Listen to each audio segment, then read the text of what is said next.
A lot of people say they believe what the Bible says. Maybe you're one of them. It's the most read book in the world. It has a lot of wise sayings, psalms, stories, history. It also contains a lot of prophecy. I'm Joel Hilliker, managing editor of the Philadelphia Trumpet News Magazine. Prophecy. You might associate that word with apocalyptic movies, mystical books, crazy street preachers. A lot of people do and dismiss it. But 1/3 of the Bible is prophecy. Just look at the table of contents. Out of the 66 books in the Bible, 18 are named after prophets. And other books have many prophecies in the Old Testament and New Testament. Genesis prophesied that the descendants of Israel would inherit the promised land. 1 Samuel prophesied the coming of Jesus Christ and the return of Jesus Christ. Then there's the book of Revelation, which is basically entirely prophecy. A lot of intelligent people believe in God. Many even read the Bible very seriously. But when this book claims to foretell the future, a lot of people reject it, or they skip to the parts about the love of Jesus. But you know, Jesus himself was a prophet. He foretold future events, some of which he called end-time events. So if you believe the Bible, you can't ignore the question of Bible prophecy. Have you ever looked into it? What is prophecy? It's the forecasting of future events. Let me give you an example. The book of Genesis records that God called a man named Abram. He made a promise, an amazing promise to this man. He actually changed his name to Abraham, which means father of a great multitude. And he said, I will make nations of you, and kings shall come out of you. That promise was a prophecy. Now, the Bible itself records that Abraham lived out his life and never saw that promise fulfilled, and it wasn't fulfilled in his son's lifetime or even his grandson's lifetime. But did the prophecy fail? Well, actually, if you study biblical and secular history, you see that Abraham's descendants did grow to become nations, and they did include many kings.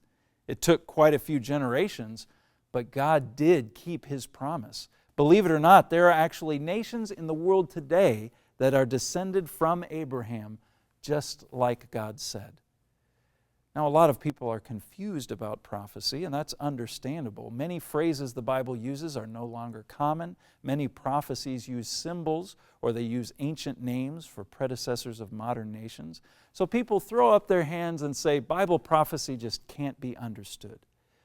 But if you think about it, that's basically saying you can't trust God to keep his promises. You know, there are many prophecies in the Bible that have already come to pass. Promises God has made that he fulfilled in detail hundreds or even thousands of years later. And there are many more that are in the process of being fulfilled right now. Think about this. Why would God record so many prophecies and then preserve them for thousands of years and make sure we have access to them today? Why would he do that if he didn't intend for us to understand them? This might seem strange, but there are actually passages where God explains that he purposefully obscured the meaning of a prophecy at the time he gave it because he only intended it to be understood later. For example, the prophet Daniel said, I heard, but I understood not. And God replied, Go your way, Daniel, for the words are closed and sealed till the time of the end. That means there would come a time when God would open those words and unseal their meaning. Bible prophecy is an important subject. It's not intellectually honest to say you believe the Bible, but then ignore Bible prophecies as if it doesn't matter whether or not God keeps his word.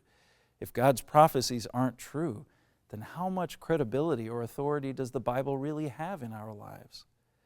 But if, on the other hand, Bible prophecy is true, time after time, without a miss, if God can say something and then thousands of years later carry it out, then we have to admit that the Bible is authoritative.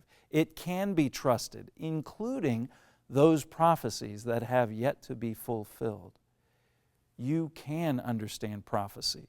It will help you make sense of what's happening in the world today. It will give you real hope to see where events are leading in fulfillment of the promises and according to the plan of the all-powerful God who forecasted future events and is bringing them to pass. I'm Joel Hilliker. Thanks for watching.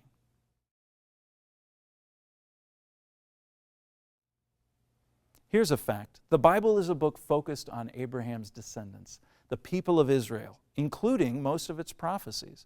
To understand Bible prophecy, you have to know who Israel is. You can find the answer in Herbert W. Armstrong's awesome book, The United States and Britain in Prophecy. Click here to read it, or just ask us, and we'll send you a copy of this book absolutely free.